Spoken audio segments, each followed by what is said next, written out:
Welcome to Torhousekie farm in Wigton. We're here with Kenny Adams, one of our monitor farmers from 10 years ago. So as part of the QMS Monitor Farm Legacy Project, we're revisiting the changes that Kenny has made to his system since being part of the Monitor Farmer and just finding out what the impact of being involved with the Monitor Farm has been for Kenny and for his business.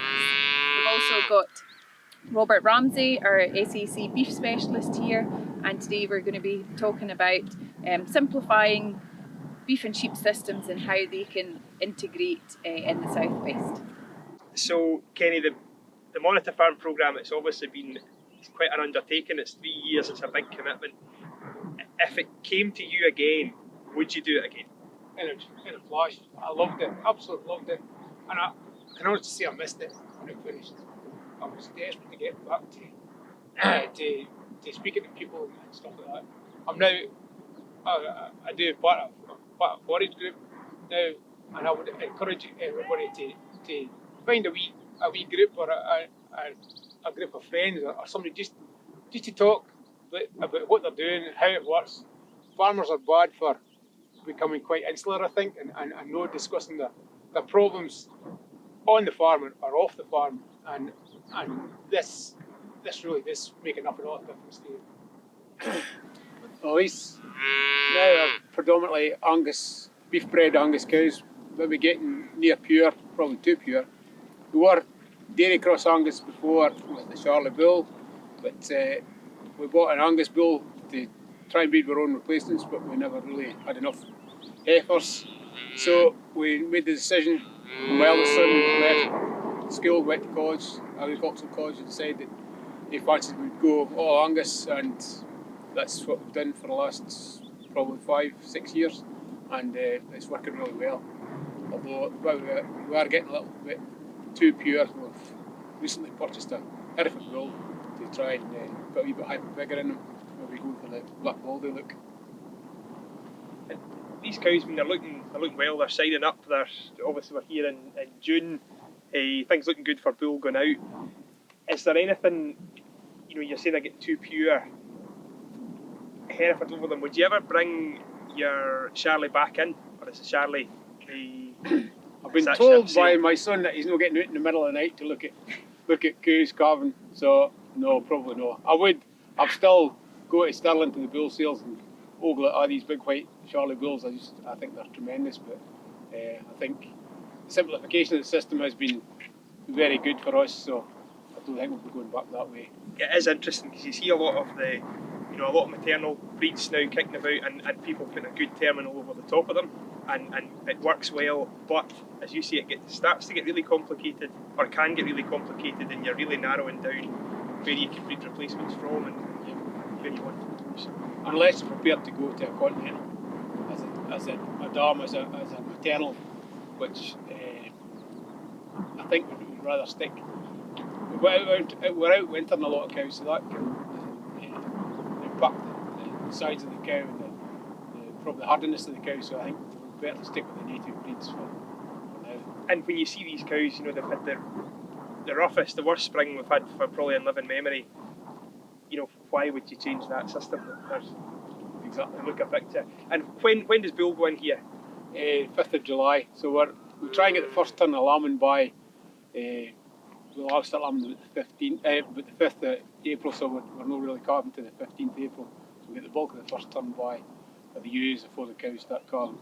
So we try and just to ease the pain a little. Spread the work. Right. And what about, have you ever thought about flipping that on its head? So maybe calving a wee bit earlier to get your calf ready to sell in the back end, and then maybe lambing a wee bit later so you get more use of grass? We have thought about it. In days gone by, we did sell our Charlie calves a bit earlier. We sold them in November time rather than taking them right through to spring. But I feel the Angus is probably more suited as a store rather than as a suckle calf. People can see the potential in Charlie. They know he's going to grow. It doesn't really matter. But if you got a suckle calf, an Angus suckle calf, they're inclined to be they don't look as growthy, shall we say, and I think maybe you need to really take them through to a year old to sell in the stores.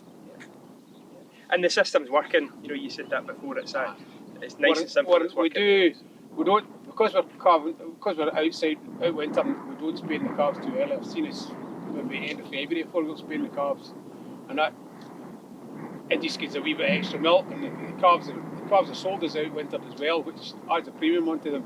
When you come to store sales, it does make a difference. Probably 30, 40 quid, you would say anyway.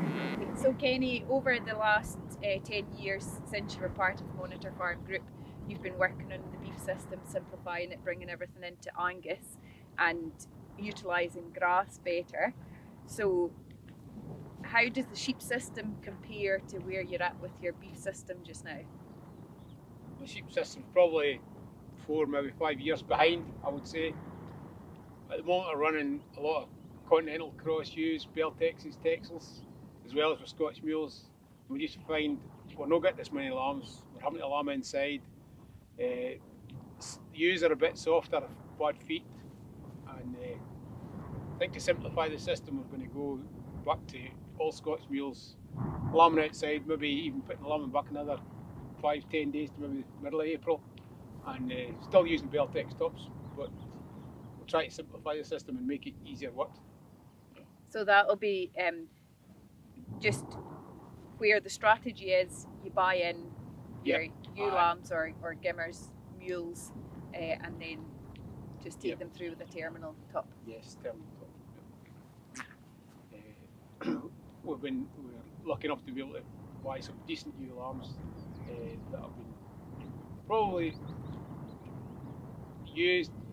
The farmer that I've bought them from has used probably the same techniques I would use I was trying to breed my own homebred ones, and he's calling anything that's no doing for him, and he can tell every sire that he's used because the ewe lambs have a colour tag in them, and the ewe lambs we've bought this year are tremendous. They're running with loads of lambs. There'll be 10 probably around with pairs that are thriving, and it's worked really well. They've been fairly easy lambed and easy to look after, so I think that's probably the system we're going to go down. Yeah. That was 10 running with triplets. Was it? Yeah. When we had a walk through your ewes there, you know, it's just exactly what you're saying there. There's a pile of lambs there, there's a lot of well-grown, well-stretched out lambs. Certainly looking at the picture. We talk a lot about breeding your own replacements, and there's certainly a move for a lot of farms to breed their own replacements, and it's a great system. Close the door, and biosecurity wise it's a great job, but what you're doing or proposing doing, actually there's a real system in there too, nice and simple, fairly, biosecurity wise we can manage that. You can go to known sources, and we can have a good system, and then you've got that great crop of terminal lambs just always going out the door. So that's nice to see. I think we use a lot of Beltex, and I've got a source of really good grass-fed Beltex tops, which means that if I'm hanging those lambs up, I'm still going to get U grades, E grades, and still get a real premium on those lambs. Probably more than we get through the live market, but it'll work for me.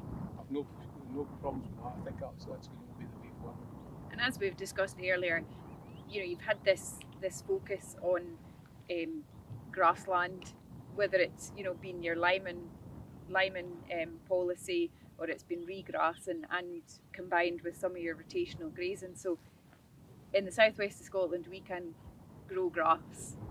Yeah, and it's finding the system and the breeds that fit into that system to work best. So every farm's different. So Kenny, you're set up with weigh scales for lambs, and you've got a weigh crate for cattle, and you're weighing on a regular basis to monitor performance. How are you using any other technology, or how do you see these systems kind of progressing to help you get the most out of performance? Well, the sheep I'm probably not utilising it enough. We just weigh lambs for sake of getting them away to the market. Cattle is a different story. We're quite regularly weighing, and we weigh everything, cows as well. It gives us an idea of our cow weight. We also, if we're doing any dosing or stuff like that, we get accurate weights for the cows, so we're no doing the whole batch for 700 kilos when half of them are 600 or some are 900. It just depends on the thing, and the same with the calves. We're getting accurate weights. We're getting weight gains as well, which means maybe sometimes the feed ration we're using wasn't actually performing. So in the winter time, so we actually tweaked the ration and the cattle moved after that. There was just an issue with what we were feeding. But that's the biggest thing that we'll do. Cattle will be weighed more often and seem to be working, or else the system will have to change a wee bit. There's for the system, the route you're looking to go with, terminal tops and fat lambs, everything goes.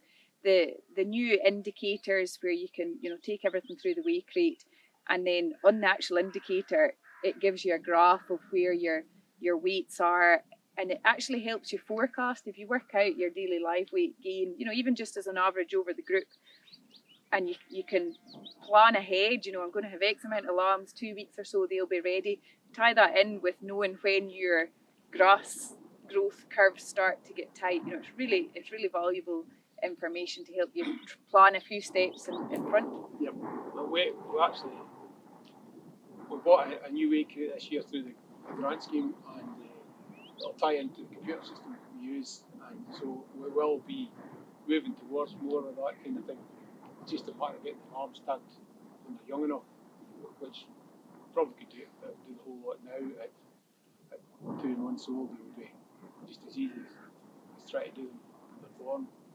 It's interesting though, as Lorna says, the individual taggings, that's Belton races. It's a great place to get to. But actually, as a batch weighing, you can see how the whole batch is performing and where we're at on a kind of average live weight gain and things.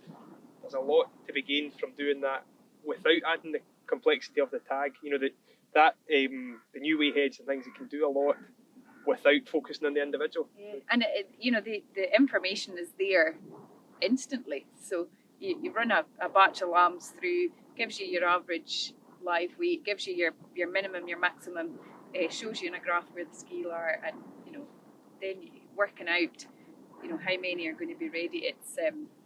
It's really, there's a lot of good technology out there before we need to go too in depth, with individual tagging, etc. It's probably something we need to look at. I think we get kind of tied up and looking at things in the farming papers and see this is the greatest thing, and we need to probably get together a bit more and simplify the system and speak between one another and say that this system works, and it's very simple. Everything can get very complicated nowadays, and time consuming. Which is all, I think, something everybody's time short is money. of. Yeah. We're running big units now, and time is definitely money. Do you think the boys, do they have more of an inclination towards the technology? The eldest definitely has, because he's out weighing cattle. He's a cattle man. He loves his cows. Young is into sheep. He's not particularly fussy about cows. If there's any root or toy, he'll be quite happy if they're going. He's even threatened to sell 1,000 sheep on. But no, they're definitely more into the modern technology. Yeah. It's a great job for almost like the start of some succession as well. It's a nice job you can give a young person. They're quite engaged with it. You're maybe not that bothered. It's a nice job they can do that can really bring them on and we did have a go last year.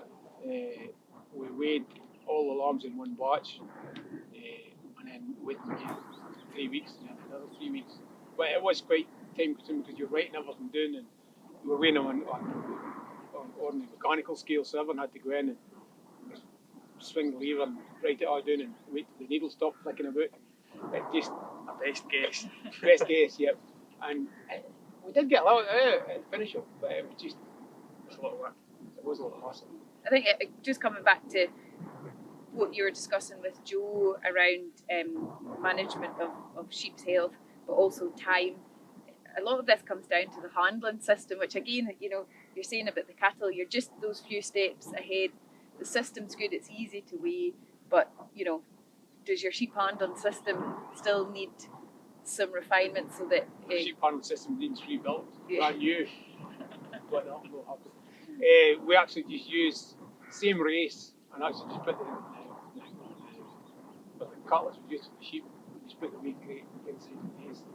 So we draw the alarms off, put the crate in, and run all the alarms back through again, then individually at a time. Yeah. So a designated sheep system would make it A, an awful lot more efficient, B, an awful lot more enjoyable. Yes. The youngin does get kind of grumpy doing again when he's tunneling sheep and he's fingers being screwed off where his block was and he gets grumpy. It's a thing, we've come a long way from here in the hill from sheep are. There's a big cost to that as well for shifting sheep time and also the stress and the losses on the loss of live weight gain. Really, the stress of doing that does have an impact on them. Probably in this place, I think a wee mobile system, not necessarily a complicated, expensive one, but a wee system would be money well spent. Yeah, probably. And it would be a big labour saving as It's well. the amount of time. We've got quite a busy road that runs through the middle of the farm, so you always need at least 3 folk to move anything. And we're inclined to come in one gate, move them through a different field, and then move them back out onto the road a different bit just for the sake of the traffic on the road. So you're effectively, you've got your farm split in 3, and because of how busy the road is, it's almost 3 different small farms. Yes.